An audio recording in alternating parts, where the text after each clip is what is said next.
Hello guys, what is up? Bringing you a new podcast today.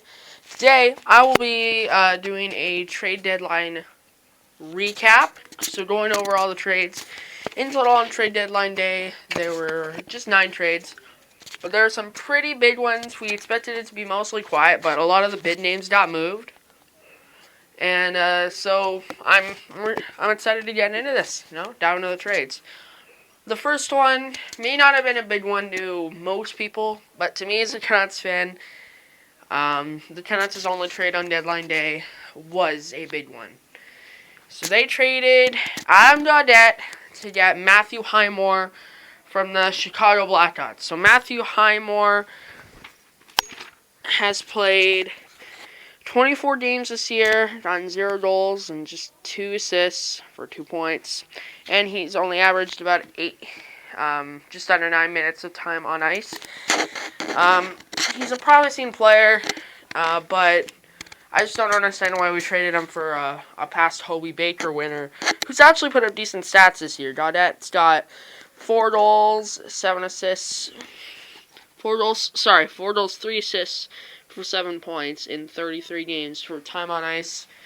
He's just under 11 minutes, and occasionally he's played in our top 6 when we had injury problems earlier in the year with both Petey and Pearson out. So I don't know why we traded someone that was playing solidly for us, knows the team well, was playing well overall, probably wasn't going to turn out to be a high-end scorer or anything, but he could have at least turned into a decent 30 to 40 point guy.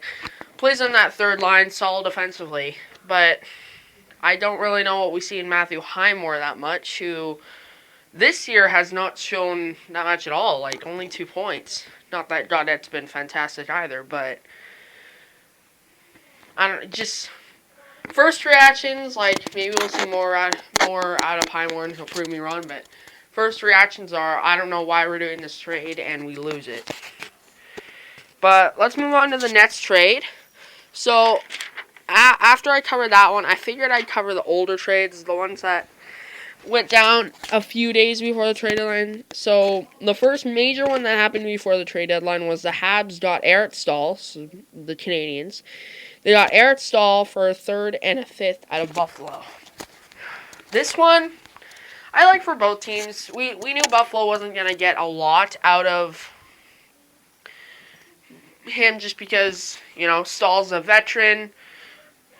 Overall, he kind of had a relatively slow year, just 11 points in 36 games. Time on ice was about 15 and a half minutes, so an okay year. Nothing fantastic, but it helps the Habs with their playoff depth. I think the Habs believe that they can be a real contender in this year and certainly in the years to follow, and I agree with that point as well. That the Habs have a bright future here. Stahl can help mentor them. He has a cup ring. It was a long time ago, 2006, but he has one. And he has lots of past playoff experiences. So, yeah, I think it's a good deal for both teams because Buffalo wasn't going to get that much anyway. A second-round pick would have been considered a coup. So if the best deal Adams could have gotten was a 3rd and 5th, he had to get rid of him for something. So it's definitely not the worst trade he could have made in that position. So next major trade, this may not have happened before, but Avalanche got, Islanders get Kyle Palmieri and Travis Zajac for A.J. Greer, Mason Jobst, a 2021 first-round pick, and a 4th round from 2022. So, basically a first for Palmieri and Zajac. Not to knock any of the other, not to knock the other 2 players on the list, but A.J. Greer's 23, 24 now. He's not really considered a prospect at this point. Just at best playing okay with the, I'm trying to remember their AHL team, the Monsters or something. No, that's Columbus, but never mind. And Mason Jobst, I've never even heard of him, which basically shows the extent of how good he is. So I guess a first and a fourth is worth almost nothing for Palmieri and Zajac. So I think Palmieri for a first 1-for-1 is a pretty fair deal. Islanders just lost Anders Lee, so, they're getting a solid winner. Not quite as good as Lee, but he's fantastic defensively. One of the best in the game at neutral zone takeaways, as Sportsnet covered when the trade went down. And Lamoriello and Trotz will both like that. And he can also score. Consistent 20-goal guy despite playing on an offensive starved Devils team for quite a few years. So I like the trade for both sides, and obviously the Devils, like what were they going to do? What would they have possibly signed him to? It's just that he didn't really have that much value to get. Like, a consistent 20-goal man he is great, but it doesn't have a ton of value because there are many of those in the NHL. So a first-round pick, is pretty good. But what I really like for Islanders is that they also added Zajac. I think he's a pretty underrated center. Basically solid everywhere in the game defensively. Could get you 20 to 30 points in any given year and provides veteran experience. And he gets that essentially for a fourth-rounder. So I like that deal. So overall, I think the Islanders win that deal. Moving on to the next deal. Avalanche get Devin Dupnik for Greg Pattern and a 5th-round pick. So Dupnik actually hasn't played that many games this year. He's been the backup to Martin Jones with the Sharks and has a sub-900 save percentage, but that's not really a huge deal considering the team he plays with. So I take it with a grain of salt. What I really do is like the deal from the Avalanche perspective. I like the deal from the Avalanche perspective because we all remember what happened last year with their goaltending. Their goaltending got obliterated, and then they lost in 7 games to the Stars in the second round. Despite having a third-string goalie in net, they still made it all the way to 7 games. So, if they have their goalie in net, they probably win one of those games that they lose during that series. So, it's those little details. And now you have Grubauer, Dupnik, and Francouz in net, so you have a safety net in case one of those guys gets injured. Obviously, we don't want Grubauer to get injured because Dupnik's not a fantastic goalie or anything. He's not that Vezina Trophy candidate from a few years ago. But he's that safety net that can help you out in case trouble arises. It'll be interesting to see who they put up as backup. I really liked Francouz in the past few years. I think he's done really well. And honestly, I feel like if he hadn't gotten injured in last year's playoffs, Avalanche probably win that series against the Stars. I think he was playing well. And Dupnik, it's really hard to gauge how good he was with the Stars. His numbers don't look good, but the Sharks' defensive numbers are another number that don't look good. So, kind of it's a tough one to grade. So, we'll see how that plays out. And then from the Sharks' perspective, they weren't going to get anything out of him anyway, so they got a 5th-round pick and Greg Pattern. Greg Pattern's 38 years old. If he plays, it's as a 6th defenseman, so he's not going to provide that much value. 5th-round pick, meh. So, overall, I guess the Avalanche win it, but it's not like there was much on the line for this one anyway. Next trade to talk about, Hot's got Brent Connolly, Riley Stillman, who is pointless in 8 games this year, and Henrik Borgstrom for a 7th-round pick, for Lucas Walmart and Lucas Carlson. So Brent Connolly having a down year overall. So Brent Connolly's stats are just 4 points, 21 games, playing about 12.5 minutes a game. He's a decent scorer, former 20-goal man, and he can provide the Hawks scoring. One thing I don't understand is why the Hawks would do this and why wouldn't a veteran team. This kind of seems like a perfect disposable asset for a contender looking for depth scoring like Toronto or Colorado. But why would the Hawks do this unless the Hawks are trying to make the playoffs? However, Riley Stillman, he's kind of just meh. He's a meh player at best. Pointless, as I said, in 8 games this year. And then Henrik Borgstrom, he was drafted 23rd overall in 2016, sorry. And he was considered a reach then. You can't really say it's worked out. You also can't say it hasn't. He's coming up on that time as a prospect where this is the make or break time. You make the NHL now, or you're probably not going to make it at all. He's 23 years old, especially for a first round pick.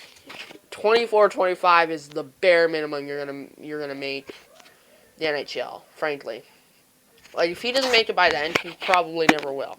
Luckily, he has been doing pretty well in Legia. In the Legia League, the Finland League, with HIFK, 19 points in 29 games, 11 goals, and the Hots have been known to acquire reclamation prospects, first rounders, high first rounders in the past, like Alex Nylander and Dylan Strome, and kind of try to mold them into something, or like even, and some have worked out. Dylan Strome, for example, has worked. He's had a slow year this year, but other than that, he's been pretty good for the Hots. Dominic Kabalit is another perfect example. He had a really good rookie year last year, and he hasn't done as well this year, but overall, he's doing pretty well. So maybe Borgstrom can be that. I know last year the Thunderbirds, he did pretty well too, but he was pointless in 4 games for the Panthers last year. So we'll see what happens. And then, however, and then the guys that went to,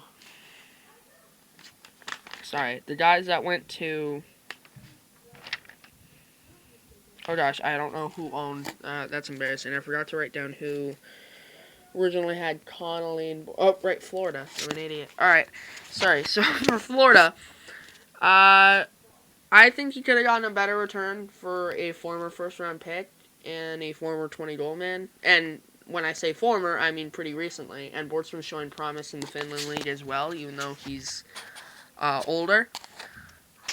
Because Walmart has 3 points in 16 games, so about 11.5 minutes of ice time. And Gabriel Carlson, being a D-man, has 1 point in 12 games, 13 minutes of ice time. So neither of them, and Carlson is kind of past that age. I said before, he's 25 now. He looked for years like a solid prospect with the Jackets, but just never quite made it. And Walmart, at best, is a third liner. I myself think the Hots won this trade for sure.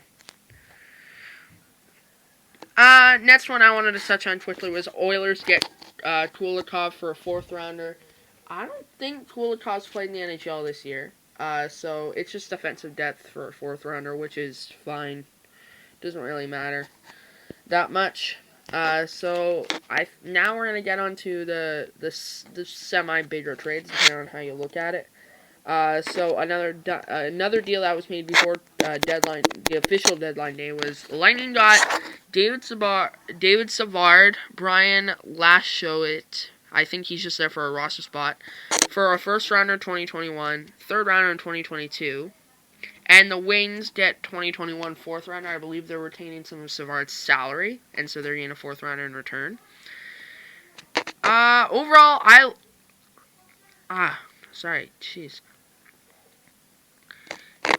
overall, I like this deal for Columbus because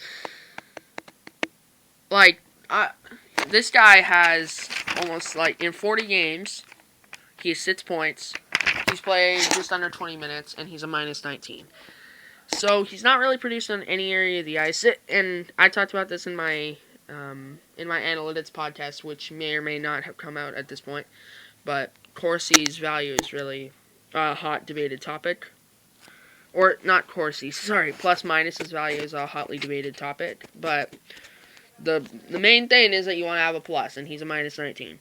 Despite being on a bad team, he's just not really producing in any way. However, last year we kind of rocked the Lightning for giving up a 1st rounder Nolan Foote for Blake Coleman, which at the time we thought the Lightning had just gotten fleeced. But then Coleman and then Barclay Goodrow as well just went out there, played great for them. They won a Stanley Cup. Now no one's saying that they lost that trade. They're saying that both teams came out even, because you can't really say the Devils lost that either. So maybe that's another one, you know? Like, we know that Julian Brisbra is not afraid to pull the trigger on overpaying to get guys that he feels are going to be really important to a top win. It worked last year. I don't see why it couldn't work this year. But on Columbus' side, you got a first and a third. So, and the Wings do great as well because Savard's contract doesn't last that much longer. I think it's only like $4 million, and they got a fourth rounder out of it. So, I like it. Overall. So, the next trade I wanted to touch on was Leafs get David Reddick for a third rounder.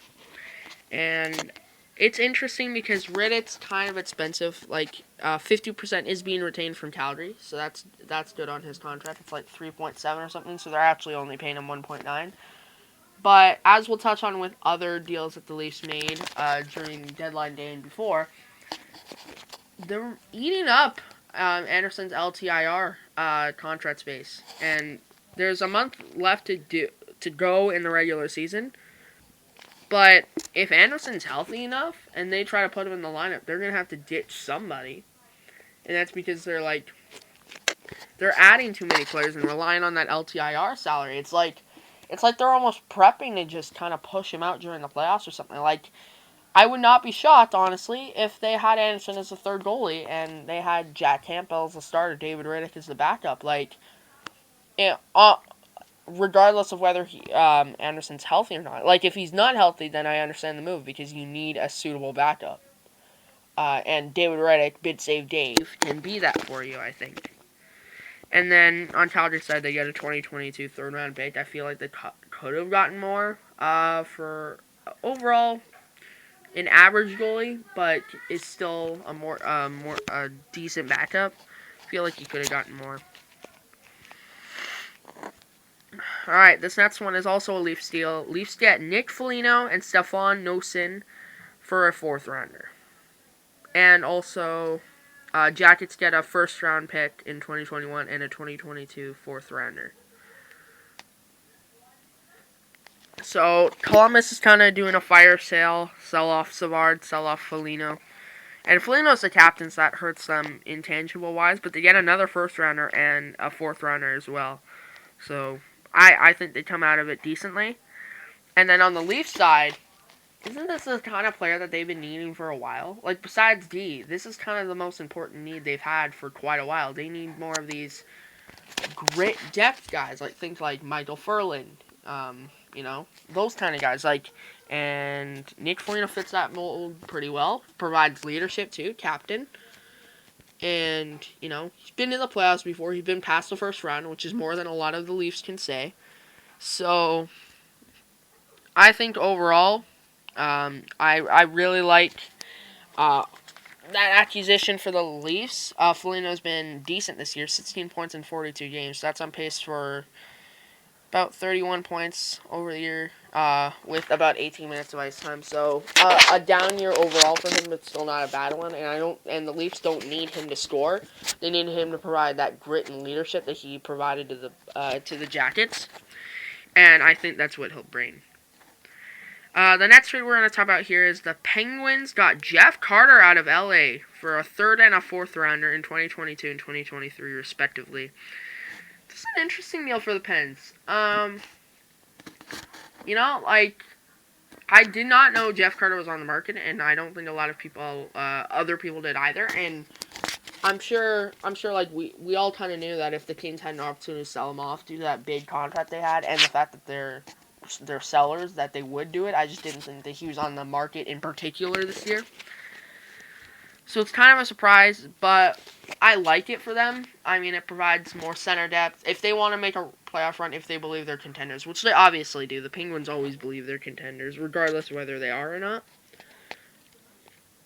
Yeah, I can't say I don't like it, and LA gets a couple pits, but for the Pens, it's not like they're giving up super big assets, and they don't even apply for the next couple years, 2022 and 2023. So, I like it. Jeff Carter's had 19 points in 40 games, so actually he's had better numbers than Foligno, on pace for just under 40 points, and played about 16.5 minutes of ice time. So he's actually playing really well. The Nets deal I wanted to touch on is the Golden Knights got Matthias Janmark from the Stars and a 2022 fifth rounder.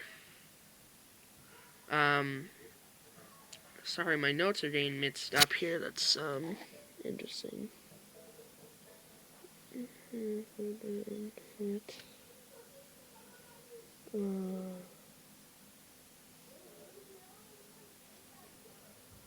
What?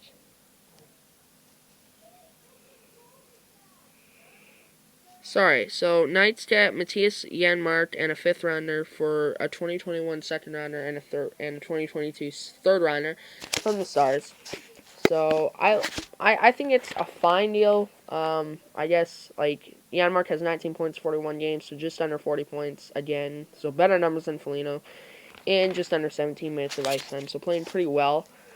And the Knights needed some depth scoring overall. They're actually turning into a bit of a top-heavy team. They used to be considered one of the great depth teams. But they kind of traded a lot of those depth players and future prospects and whatever for some star players like Pacioretty, Stone. So I like this deal. They don't give up that much.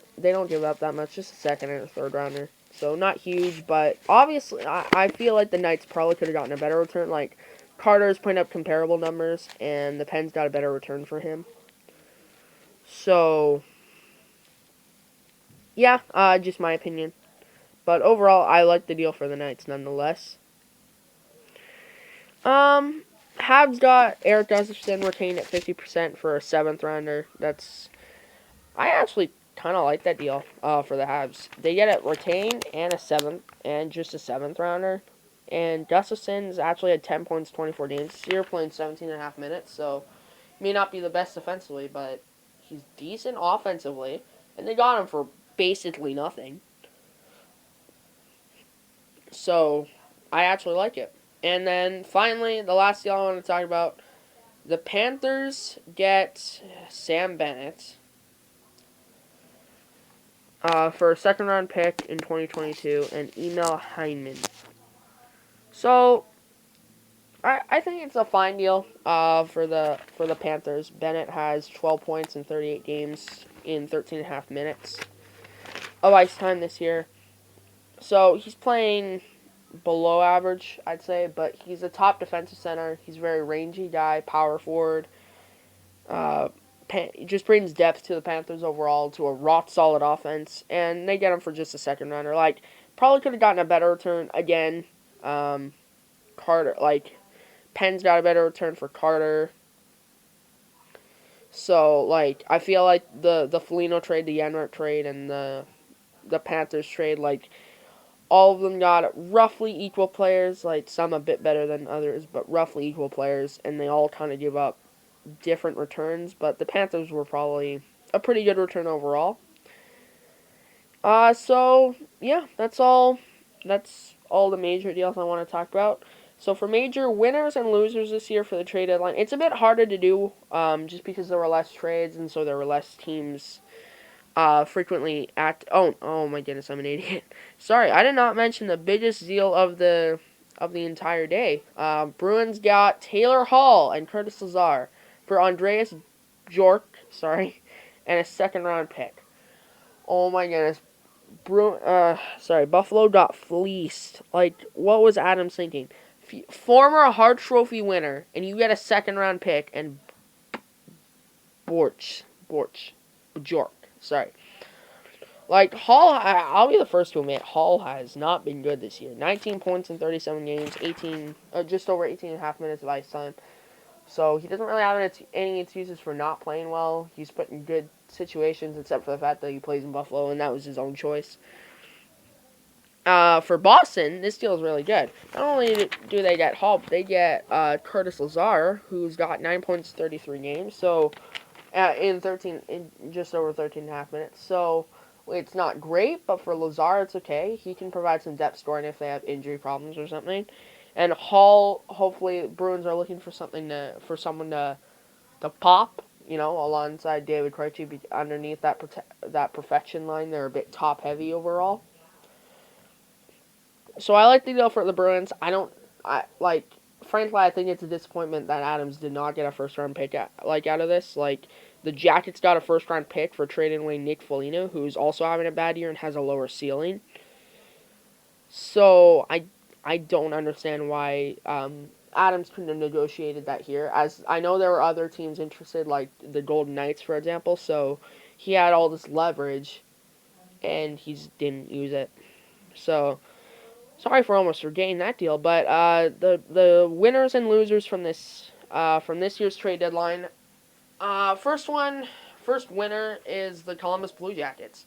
So they trade off two guys who are having down years, in particular David Savard, and they managed to turn into 2 first-rounders this year, a third and a fourth next year. So I think that's a pretty good return for the Jackets. Like, a first-rounder, especially for Savard, is probably better than they anticipated they'd be able to get out of him. For someone that's not producing, has a relatively expensive salary. And for Foligno, yes, they're saying goodbye to their captain. Yes, that sucks. But now they're going to have 3 first-round picks, assuming they have their own. At least one of them is going to be high due to the fact that they have not been good this year.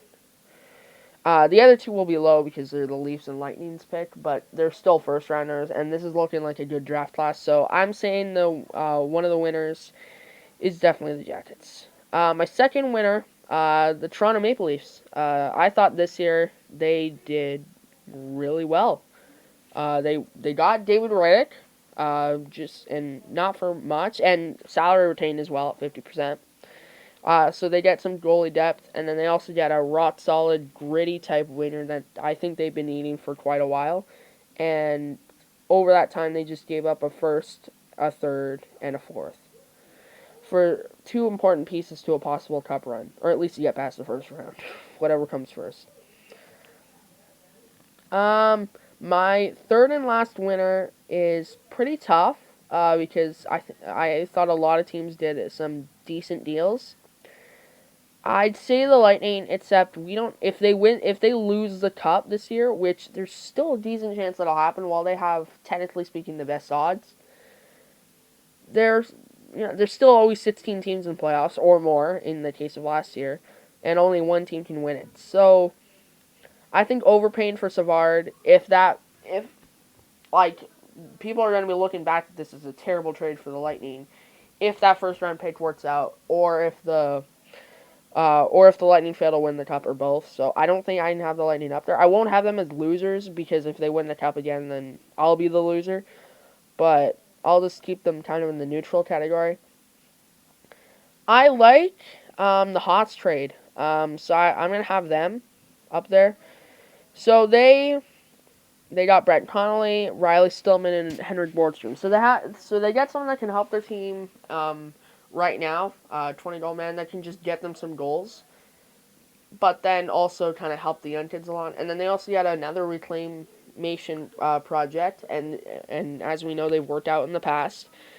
So if he works out for them, they didn't really give up that much. Just a serviceable winner at best, and a demon that has never really fully entrenched himself into the NHL. So I really like the Hawks deal there. So loser. One loser I think is the Oilers.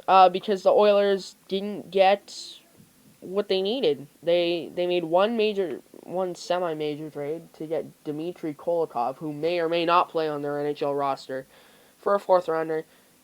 But they didn't get a goalie they needed. They didn't get any of the important pieces that they needed to catch up with the rest of the North Division, especially with the Leafs being busy this year.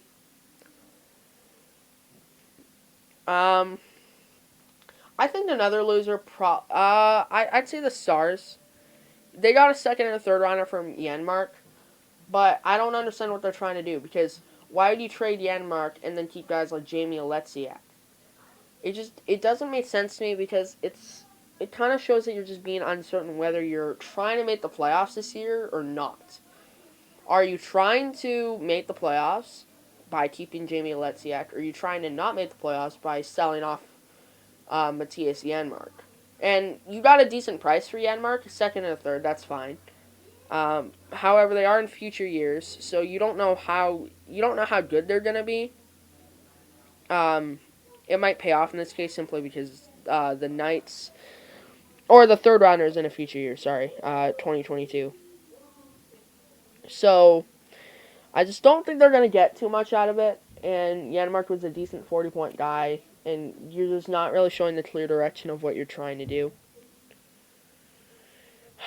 Another loser is the Canucks getting Matthew Highmore for Gaudette, and that's another thing I forgot to mention this when I was going through the Hawks as a winner. They also fleeced Vancouver in this Gaudette for Highmore deal. I know it's a small deal, but it's really annoying me. I feel like we majorly lost this. And then the last one's Buffalo. I feel like Buffalo could have taken this opportunity to do so much more to sell off all their, every major piece that's kind of been plaguing the franchise. Maybe not do it now. Maybe it's better in the offseason, but you certainly could have done more than this. The Stahl trade was fine. It's the Hall trade that kind of really gets under my skin. Trading away Hall and then a decent third line option for Andreas Bork and a second rounder. As I said before, Columbus managed to get a first round pick out of Foligno. And Foligno has a lower ceiling than Hall, and also Lazar's way better than Stefan Nosins, who hasn't even played in the NHL this year. So I think Buffalo loses the trade deadline. And the last thing I wanted to touch on is who I think is going to win the Stanley Cup now. I'd say if the Leafs were anyone but the Leafs themselves, I would say the Leafs. Because they made some really good deals, but I'm never going to say it's them until they get past the first round. If they get past the first round this year, and it was a decent opponent, it wasn't this garbage team or whatever, then I'll say yes. I think they could have a decent playoff run this year, but I'm not doing it until they get past the first round, until they can prove themselves. That's it. It's just a rule of mine. And I still like the Avalanche for the Cup this year. I had Carolina, but surprisingly Carolina was pretty quiet. I thought they might acquire a goalie or trade a goalie. Whatever they wanted to do, obviously, but they didn't do that, which is fine, obviously. If they like the team they have, that's fine. The Avalanche got Dupnik, though, which is an underrated move in my book, just acquiring goalie depth to solve a problem that they had last year during the playoffs. And I think without that problem, they could have gone all the way. Maybe they would have lost in the Cup final to the Lightning, but the Lightning were destined to win it last year. Let's just be frank. I don't know. Lightning getting Savard, it is a good deal. I think it's we'll look back on it depending on if the Lightning win the Cup or not. And the Hall trade was really good for the Bruins, but I just don't think those. I can't trust in teams to repeat just because it just doesn't happen that often. The Penguins did it in 16-17. Before that, it was 97-98, the Red Wings. So only once in the 21st century has that happened. So I see it as a possibility. I don't think there's been too many teams that have been more likely to do it than the Lightning this year, just because they've been so dominant. Their team's good. Kucherov's going to be super well rested considering he's been out all year when he comes back for the playoffs. So I like the Lightning, but I'm going to go Avalanche.